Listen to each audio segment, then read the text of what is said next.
ఆ సమయంలో మొదట గాడిదని పిలిచి, గాడిద, నీకు 40 సంవత్సరాల ఆయుష్ ఇస్తాను, నీకు ఇష్టమేనా అని అడిగాడు. గాడిద విచారంగా, స్వామి, నేనెప్పుడూ బరువులు మోస్తూ శ్రమతో జీవిస్తాను, నాకు 40 ఏళ్లు అవసరం లేదు, 20 ఏళ్లు చాలు అని చెప్పింది. దానికి బ్రహ్మదేవుడు సమ్మతించాడు. తర్వాత కుక్కని పిలిచి, కుక్క, నీకు 40 సంవత్సరాల ఆయుష్ ఇస్తాను, నీకు సమ్మతమేనా అని అడిగాడు. కుక్క వణికిపోతూ, స్వామి, నేనెప్పుడూ ఇంటికి కాపలా కాస్తూ నా యజమాని కోసం జీవించాలి, 40 ఏళ్లు చాలా ఎక్కువ, నాకు 20 సంవత్సరాలు చాలు అని అంది. బ్రహ్మదేవుడు కూడా నిజమే కదా అని అంగీకరించాడు.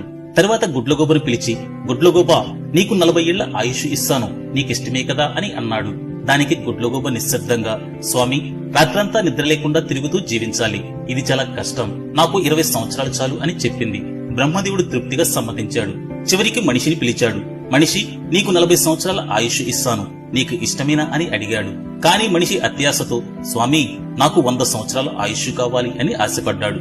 బ్రహ్మదేవుడు చిరునవ్వుతో, సరే, గాడిదకు, కుక్కకు, గుడ్లగోబకు మిగిలిన ఆ 60 సంవత్సరాలు నీకే ఇస్తాను, అంటే మొత్తంగా 100 సంవత్సరాలు జీవించు అని అన్నాడు. అలా మనిషి జీవితం 3 భాగాలుగా మారింది. మొదటి 40 సంవత్సరాలు ఆనందంతో యవ్వనంతో జీవిస్తాడు.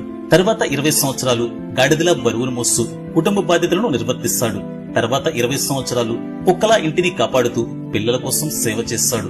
చివరి 20 సంవత్సరాలు గుడ్లగోబలా నిశ్శబ్దంగా తన ఇంటి బయట కూర్చుని పెద్ద సీసీ కెమెరా లాగా మారిపోతాడు. నిజమే కదా? మీ అభిప్రాయం తప్పకుండా కామెంట్ చేయండి.